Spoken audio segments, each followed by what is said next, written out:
Astrid ya Bu ya? Ya. Baik Ibu Astrid, sebelumnya saya akan duduk ya Bu ya. Baik Ibu, sebelumnya saya akan tutup tirai terlebih dahulu dan pintu untuk menjaga privasi Ibu. Ibu tenang saja, di sini privasi Ibu akan tetap dijaga ya Bu ya. Baik, Ibu sebelumnya ke sini tujuannya apa ya Bu ya? Saya ingin merencanakan kehamilan. Ingin merencanakan kehamilan ya Bu ya.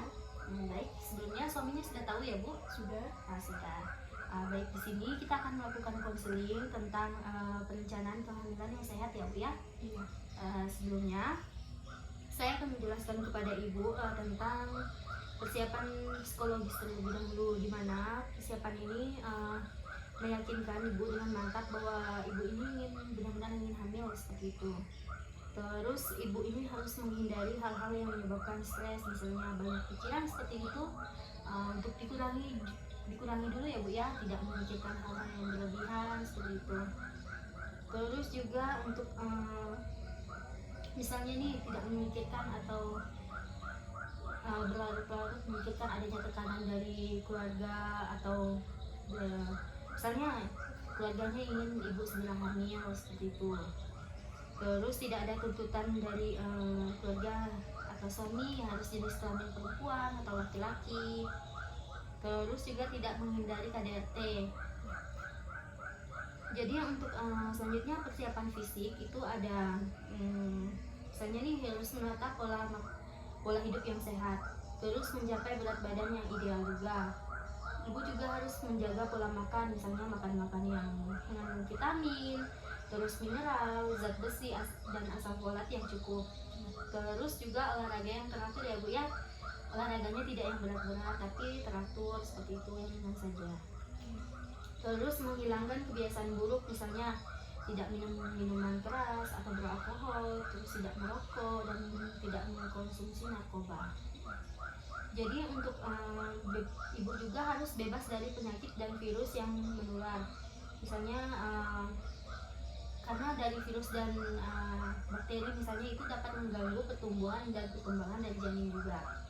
Jadi untuk misalnya sebelumnya menggunakan kontrasepsi, jadi untuk sekarang tidak menggunakan kontrasepsi terlebih dahulu ya Bu ya, agar bisa cepat hamil seperti itu. Terus misalnya nih minimalkan bahaya lingkungan seperti paparan rokok, terus sinar radiasi, produk kimia dan hewan peliharaan. Misalnya kalau misalnya suaminya nih merokok kan, jadi hindari dulu lah yang dari asap rokok, terus kayak hewan peliharaan misalnya kucing atau anjing. Untuk persiapan finansial itu selama kehamilan, untuk biaya pemeriksaan kehamilan, membeli kebutuhan ibu hamil seperti makanan bergizi, susu dan suplemen ibu itu sudah disiapkan. Misalnya pengeluarannya dari mana, dari suami atau dari ibu, kalau misalnya ibunya juga bekerja. Terus untuk persiapan tabungan untuk persalinannya nanti. Nah, untuk persiapan persalinan sudah menabung, nanti saat persalinan kan sudah ada uangnya seperti itu. Terus untuk membeli peralatan bayi, jadi di sini peralatan bayinya sudah cicil terlebih dahulu ya Bu ya. Jadi nanti setelah melahirkan sudah ada peralatan bayinya seperti itu. Jadi untuk selanjutnya itu untuk persiapan pengetahuan ibu, misalnya ibu ini sudah tahu ingin hamil kan, jadi sudah merencanakan kehamilannya ini, misalnya nanti kehamilannya seperti apa, kebutuhannya apa saja seperti itu. Terus untuk perawatan misalnya saat ibu hamil nanti perawatannya seperti apa, misalnya nih kan nanti kalau hamil kan otomatis perubahan fisik ya Bu ya, bentuknya perubahan fisik, misalnya perutnya makin besar seperti itu. Terus nanti payudara juga akan perlahan-lahan mengeluarkan ASI. Jadi untuk perawatan kehamilan lah, bersihkan bagian-bagian yang tertentu seperti itu. Terus untuk perencanaan persalinan, nanti kan kalau udah bersalin kan harus ada yang menemani ya Bu ya, kayak suami atau keluarga dari suami atau dari ibu sendiri, jadi harus dibimbing seperti itu. Terus untuk perawatan pasca persalin, nanti kan otomatis ibu tidak bisa sendiri, jadi harus didampingi, harus ada yang menemani seperti itu. Dan juga untuk perawatan bayi baru lahir nanti nggak mungkin cuma ibu sendiri kan, otomatis dari suami juga, jadi harus saling bekerja sama untuk perawatan bayinya nanti. Nah, selanjutnya itu ada dari aspek usia juga untuk mempengaruhi perencanaan kehamilan ibu ini. Misalnya ini usia reproduksinya itu sehatnya itu dari usia 20 sampai 35 tahun, Bu.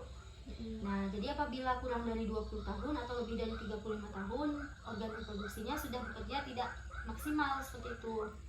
Jadi tidak baiklah untuk hamil di usia seperti itu.